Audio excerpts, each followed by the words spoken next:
Please subscribe to Face TV Africa and turn the notification on. Face TV Africa, ẹ jọ̀ọ́ ẹ subscribe hete. Face TV Muswobi.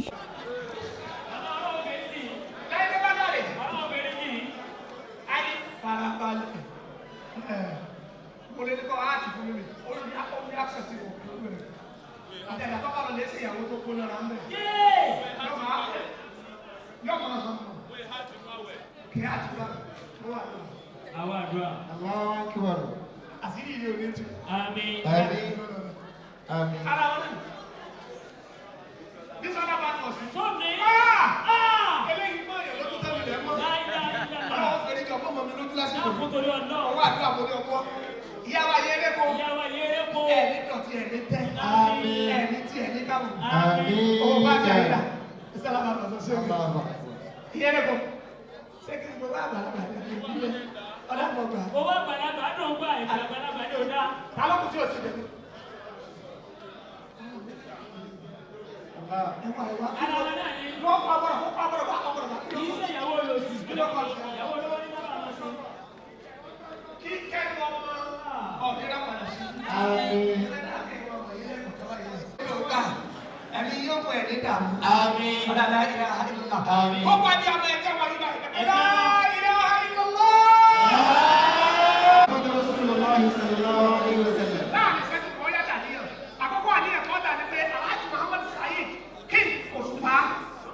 padà tọrọ jẹ́ o bẹ́ẹ̀ yẹn bá rí ọyẹ wọn dàgbà nínú ni kò sí torí ìtàn méjì gàdé bá aládùn fún ni o adùnfẹ́ kò sáyé káwọn sàmádì níbà yìí gàdé tí wọn wọn bàbá wa tó yẹ nínú ṣe tẹ́lẹ̀ lẹ́ẹ̀kan láì dà o bàbá àtìmáríkà wọn débi ọlọ́wọ́n bá tẹ́lẹ̀ sí ilẹ̀ alájẹ̀dẹ̀ àzàràtù wọn ní kí n sọ pé ìṣẹ́jú márùn-ún ni wọn bá yọ kókó torí pé wọn kẹ́ bí adébọ̀dé náà ẹ bí adébẹ̀ torí ọlọ́wọ́.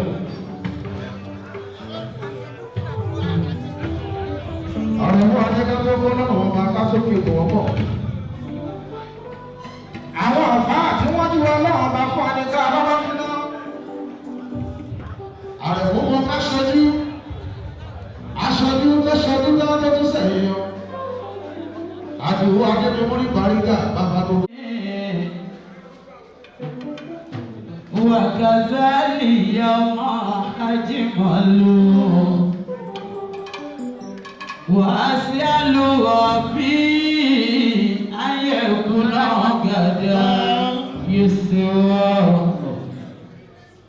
تؤتي بلا طلب تغني بلا سبب تبدي الحجائب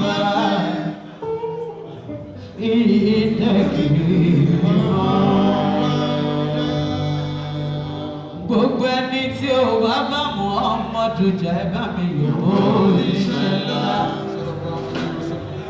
ṣé bẹ́ẹ̀ ṣe fẹ́ràn Ànábì Muhammadu mọ́rẹ̀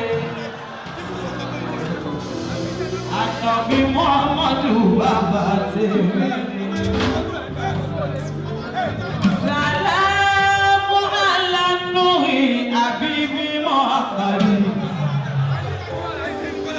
Ànábì Muhammadu salamu ala nuri habibi Muhammadu Ànábì Muhammadu Rasulullah Muhammadu miftahul futuwati sayyidi Muhammadu yaumil basri qabizalu Ànábì Muhammadu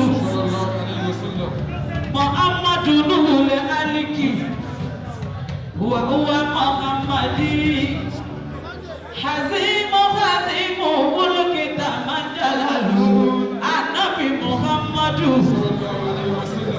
salamun ala musinni li asrari baligi wa marikazi ala alilahi sawabiki fa huwa duratul baydahu awwalu amidi wa madini takiki wa awwalu damiki wa awwalu taidi wa awwalu وأول مظل إلا ليأتي بالغي فسبحان ربي قدس عبد سره بنور النفاع أنوار بكل مسك محمد عبد الله محمد عبد الله Tawibu Ànábì Ànábì Ànábì Ànábì Ànábì Ànábì Ànábì Ànábì Ànábì Ànábì Ànábì kena ya Rasulullah Zakiritu bi amri min widadi kasabiki òwò agbọ́n ti ṣe pẹ̀lú wá wí ó ní kàfáàní kàfàkà kàfáàní kàfàkà kàfáàní ìfìyàrá aṣùkì tóbi òbí Ànábì Muhammadu Rasulullah salamu ni ala Madina min ulana ina salamu ala وفينا سلام طيب أزل جميل على العلماء والعارفين نبكي على باسم عدوك من أشواقي حبيبة مولاي لدوك ìmọ́lẹ̀ o ẹlẹ́tàánú wa ń gbèrò ìkàbí kí ìmọ́lẹ̀ ó kú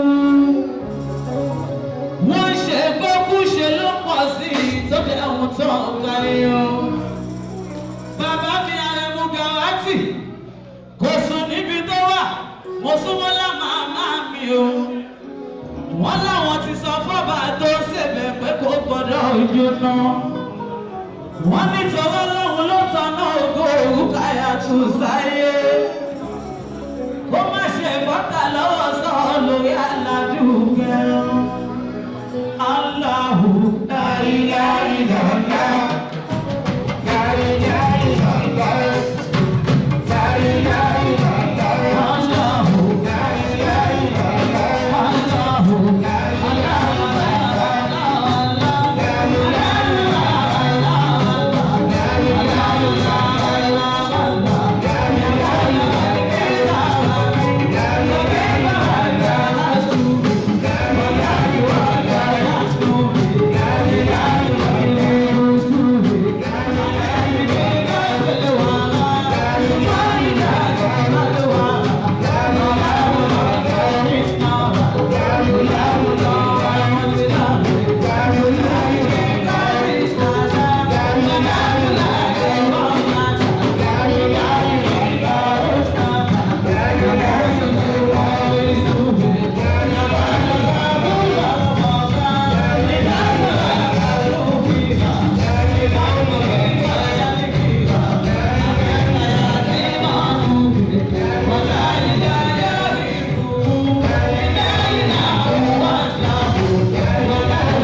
Please subscribe to Face TV Africa and turn the notification on. Face TV Africa, ẹ jọ̀ọ́ ẹ subscribe, hete. Face TV was Swoby.